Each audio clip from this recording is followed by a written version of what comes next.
Exodus chapter 3 verse 1 to 22. Verse 1.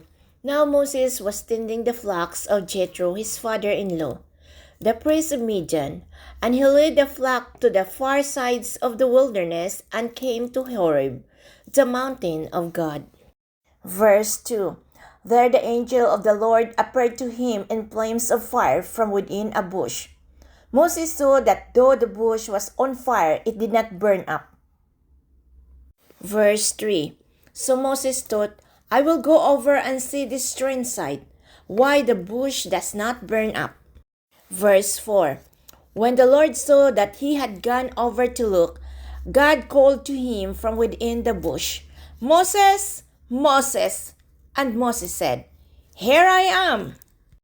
Verse 5. Do not come any closer, God said. Take off your sandals, for the place where you are standing is holy ground. Verse 6. Then he said, I am the God of your father, the God of Abraham, the God of Isaac, and the God of Jacob.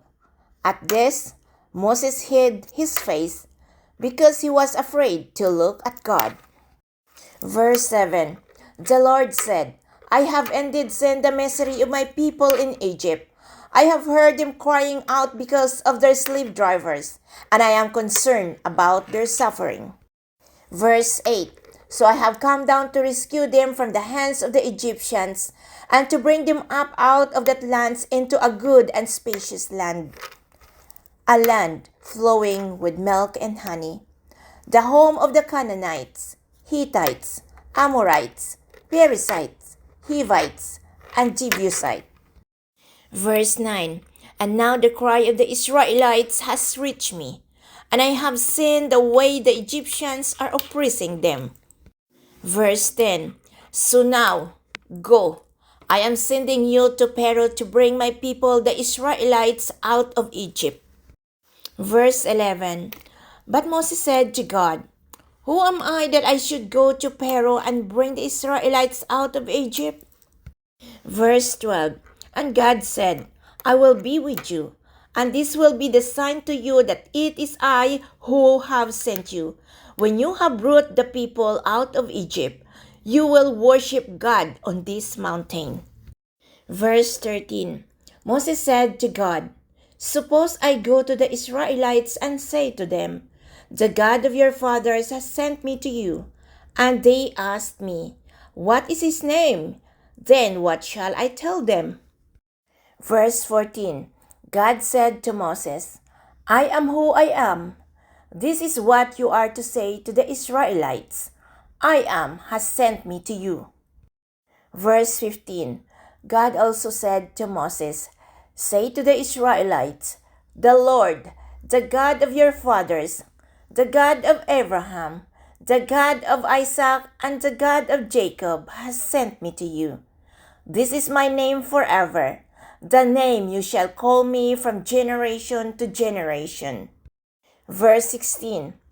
Go assemble the elders of Israel and say to them, The Lord, the God of your fathers, the God of Abraham, Isaac, and Jacob, appeared to me and said, I have watched over you and have sensed what has been done to you in Egypt. Verse 17.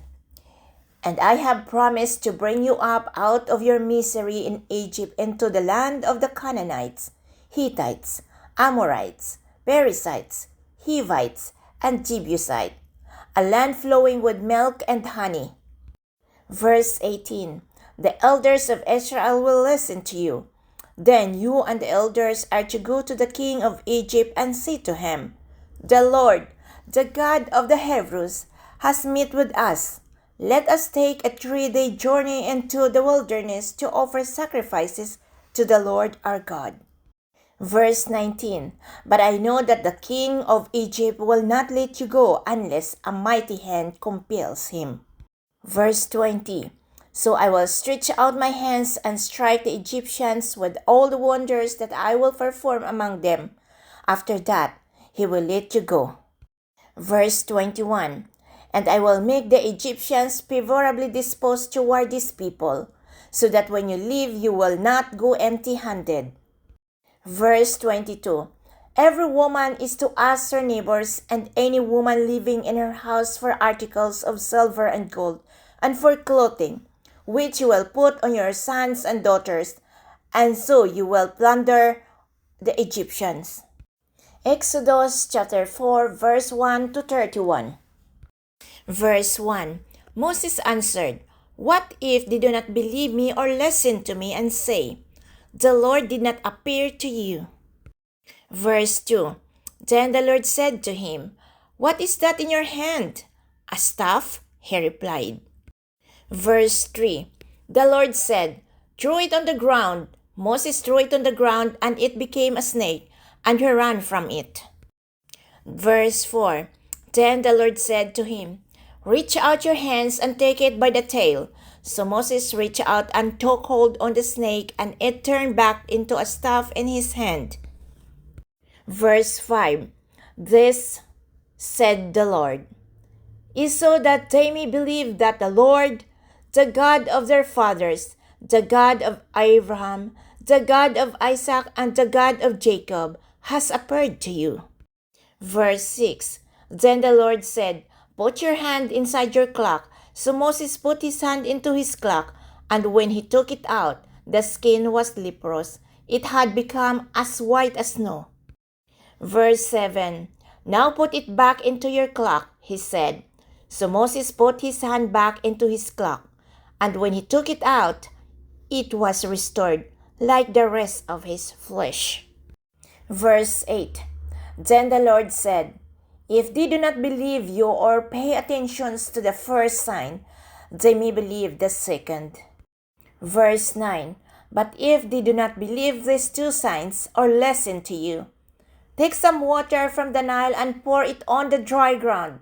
The water you take from the river will become blood on the ground. Verse 10. Moses said to the Lord, "Pardon your servant, Lord. I have never been eloquent, neither in the past nor since you have spoken to your servant. I am slow of speech and tongue." Verse 11. The Lord said to him, "Who give human beings their mouths? Who makes them deaf or mute? Who gives them sight or make them blind? It is not I, the Lord."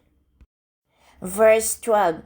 Now go, I will help you to speak and will teach you what to say.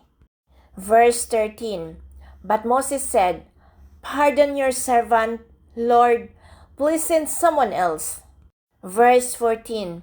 Then the Lord's anger burns against Moses, and he said, "What about your brother, Aaron the Levite? I know he can speak well.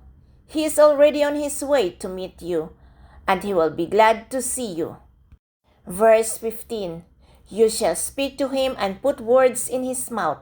I will help both of you speak and will teach you what to do. Verse 16. He will speak to the people for you, and it will be as if he were your mouth and as if you were God to him. Verse 17. But take this staff in your hand so you can perform the signs with it. Verse 18. Then Moses went back to Jethro his father-in-law and said to him, "Let me return to my own people in Egypt to see if any of them are still alive." Jethro said, "Go, and I wish you well." Verse 19. Now the Lord had said to Moses in Midian, "Go back to Egypt, for all those who wanted to kill you are dead." Verse 20. So Moses took his wife and sons, put them on a donkey, and started back to Egypt, and he took the staff of God in his hand. Verse 21. The Lord said to Moses, "When you return to Egypt, see that you perform before Pharaoh all the wonders I have given you to the power to do, but I will harden his heart so that he will not let the people go." Verse 22. Then say to Pharaoh, "This is what the Lord says, Israel is my firstborn son." Verse 23. And I told you, "Let my son go, so he may worship me," but you refused to let him go, so I will kill your firstborn son. Verse 24. At a lodging place on the way, the Lord met Moses and was about to kill him. Verse 25. But Zipporah took a flint knife, cut off her son's foreskin, and touched Moses' feet with it. Surely you are a bridegroom of blood to me, she said. Verse 26. So the Lord let him alone. At the time she said, bridegroom of blood, referring to circumcision. Verse 27. The Lord said to Aaron, go into the wilderness to meet Moses. So he met Moses at the mountains of God and kissed him. Verse 28. Then Moses told Aaron everything the Lord had sent him to say, and also about all the signs he had commanded him to perform. Verse 29. Moses and Aaron brought together all the elders of the Israelites. Verse 30. And Aaron told them everything the Lord had said to Moses. He also performed the signs before the people. Verse 31. And they believed. And when they heard that the Lord was concerned about them and had seen their misery, they bowed down and worshipped.